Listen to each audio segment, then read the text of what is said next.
بسم اللہ الرحمن الرحیم۔ عین رات کے آخری پہر وہ سب سے چھپتی چھپاتی اس درخت کے سائے میں آ بیٹھی تھی جو ہر رات اسے خواب میں بے چین کیے رکھتا تھا۔ خوف سے جسم میں کپ کپی طاری ہو رہی تھی۔ سنسناتی آوازیں کانوں میں پڑتی کسی بھی ذی روح کو پاگل کر سکتی تھی، مگر آج اگر پیچھے ہٹ جاتی تو وہ راز کبھی نہ جان پاتی جسے نہ جانے کتنے برسوں سے اس سے چھپایا گیا تھا۔ اندھیرے کو چیرے سناٹے چاروں طرف سے الگ ہی پرخطر ماحول پیدا کر رہے تھے۔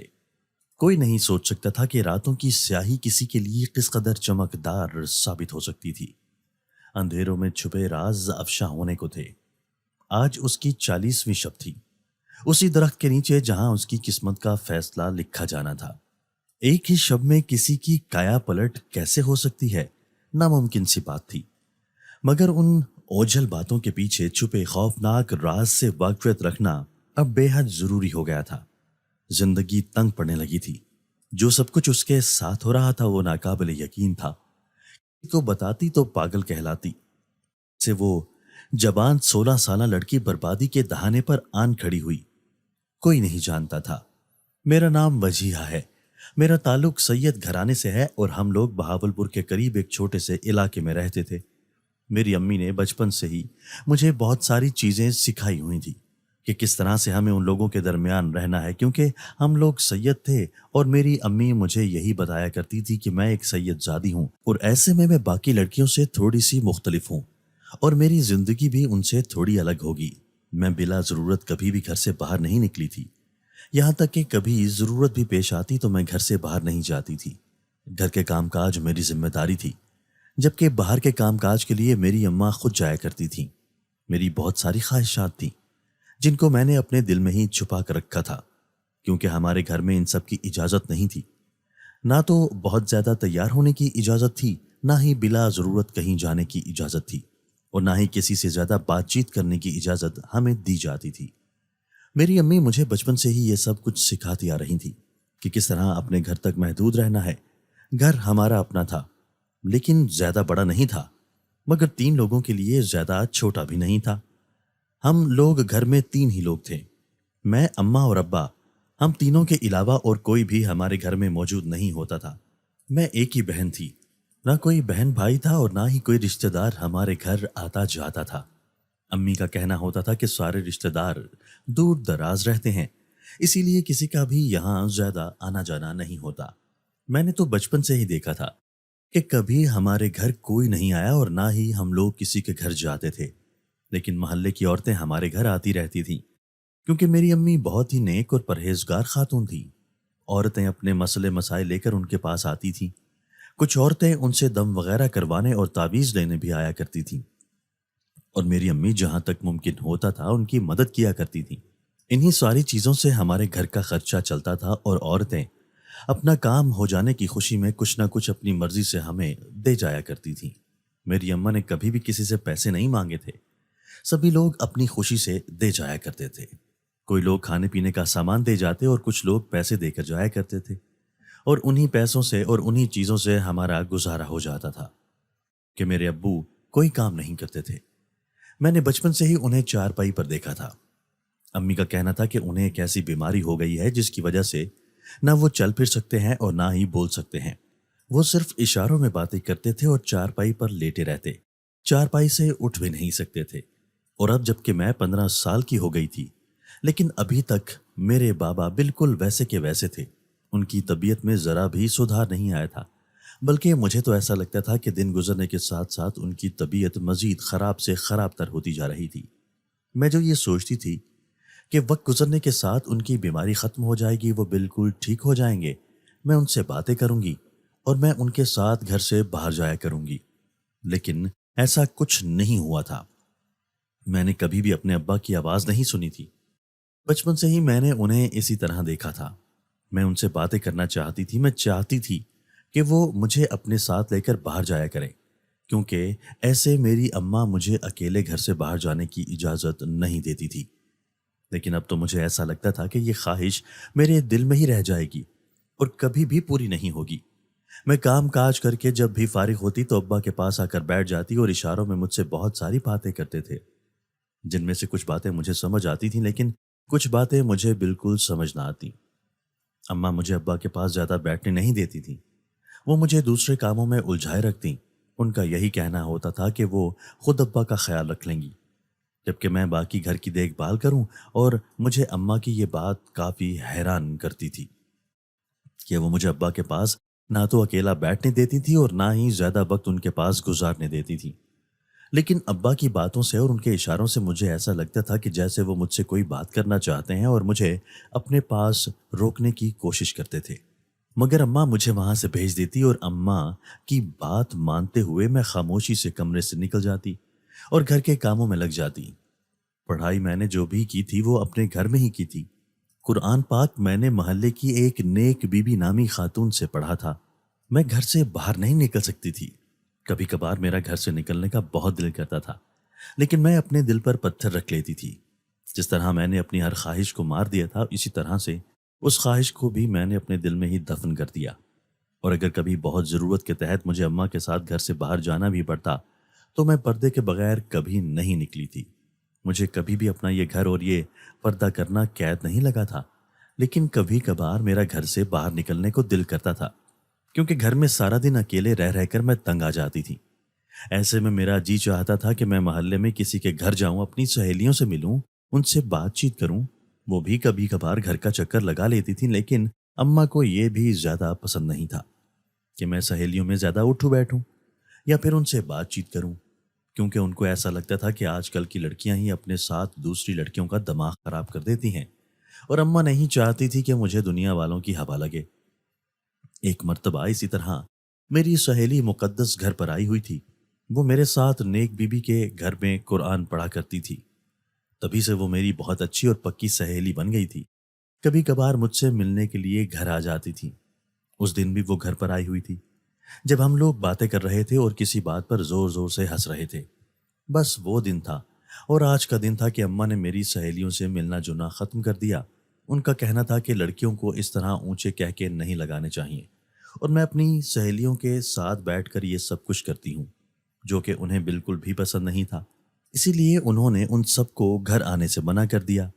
میں نے بھی کسی بات پر زیادہ اصرار نہیں کیا، میں تو خاموشی سے اماں کی ساری باتیں مانا کرتی تھی۔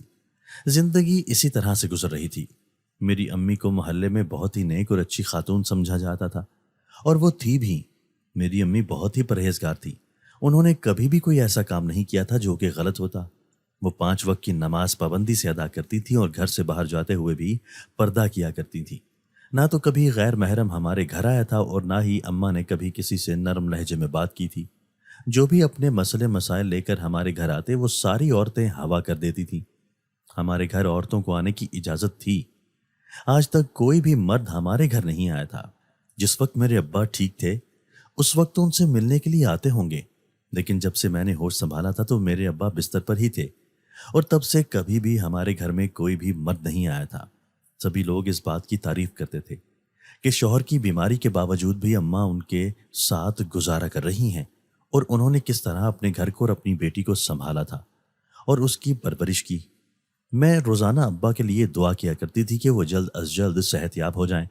گھر میں سب کچھ اچھا تھا، لیکن ایک چیز مجھے بہت عجیب لگتی تھی۔ وہ یہی تھی کہ جب سے میں نے ہوش سنبھالا تھا تو ہمارے گھر میں ایک ایسی چیز تھی جو مجھے بہت عجیب لگتی تھی۔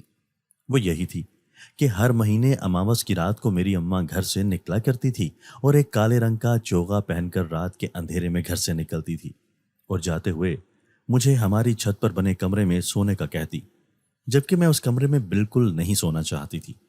مجھے اس کمرے میں سوتے ہوئے ڈر محسوس ہوتا تھا، لیکن اماں مجھے یہی کہا کرتی تھی کہ مجھے اس کمرے میں سونا ہے۔ اس کمرے میں صرف ایک رات کے لیے اماں مجھے سلایا کرتی تھی، اور جس رات میں اس کمرے میں سویا کرتی تھی اسی رات اماں گھر سے باہر جایا کرتی تھی، اور جب میں اس کمرے میں سونے کے لیے لیٹ جاتی تو مجھے ایک ایسا خوفناک اور بھیانک خواب آتا تھا، کئی دنوں کی میری راتوں کی نیند اڑ جایا کرتی تھی۔ جب بھی اس کمرے میں سونے کے لیے جاتی تو خواب میں مجھے ایسا لگتا تھا کہ جیسے میں کسی درخت کے نیچے موجود ہوں۔ مجھے یہ سب کچھ نہیں بلکہ حقیقت میں لگتا تھا۔ میں کسی درخت کے نیچے موجود ہوتی تھی اور اس کے پاس بالکل اندھیرا ہوتا تھا۔ مجھے ایک دائرے میں بٹھایا ہوتا تھا اور چاروں طرف میرے موم بتیاں جل رہی ہوتی تھی اور دور دور تک دیے چل رہے ہوتے تھے۔